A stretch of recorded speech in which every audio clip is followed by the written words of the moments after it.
6 दिन हुए नौ विवाहिता के।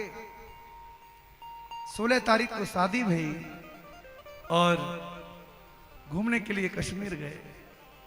उसके हाथों की चूड़ियां भी नहीं उतरी, हाथों की मेहंदी लगी हुई है और उसके पति की लाश उसके सामने पड़ी है। छोटे छोटे बच्चों के सिर के टुकड़े टुकड़े हो गए।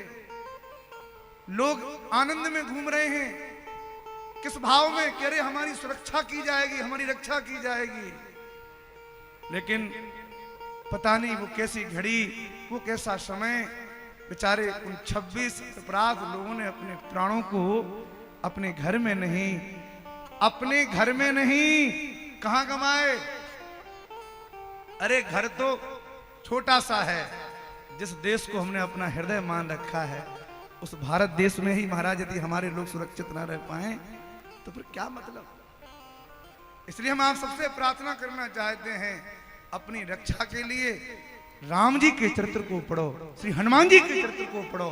हनुमान जी महाराज के जैसा बल हो, राम जी के जैसा स्वर हो, प्रताप हो, और जन जन में केवल खुद न पढ़ो, अपनी आने वाली पीढ़ी को भी पढ़ाओ, अपने बच्चों को सिखाओ, उनके हृदय में धार्मिकता के लक्षण प्रकट करवाओ, जिससे आगे आके वो तुम्हारी रक्षा के लिए खड़े हो सके। महाराज केवल खाना सोना बर्गर पिज्जा और मैगी इसमें ही जीवन मत बताओ महाराज।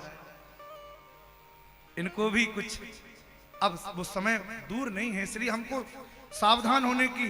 और देखो सबसे बड़ी सावधानी क्या है, आज जो लोग आपस में बट रहे हैं जातिवाद के मतभेद में, हम प्रार्थना करें। देखो उदाहरण सामने आया आपके, केवल ये पूछा कि तुम हिंदू हो और गोली मार दी।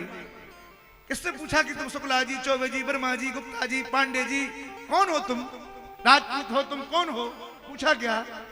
नहीं पूछा ना, केवल हिंदू हो। हम कहना चाहते हैं कि अपने को हिंदू मान के सनातन को संगठित करने के लिए लग जाओ। समय अब ज्यादा दूर नहीं है, अब अपनी रक्षा स्वयं करनी ही पड़ेगी। राम जी और लक्ष्मण जी ने खड़े होके उस यज्ञ की रक्षा करी दैत्यों से, जिस यज्ञ के द्वारा विघ्न प्रकट होता था, दैत्यों के द्वारा विघ्न प्रकट होता था। ऐसा अद्भुत राम जी का शौर्य पराक्रम, क्या करें, बार बार वही दृश्य सामने आ रहा है। और हम भगवान के चरणों में प्रार्थना करते हैं कि उन दिवंगत आत्माओं को ठाकुर जी कृपा करें, अपनी शरण में लें, निरपराध बिना किसी अपराध के अपने प्राण त्यागने पर।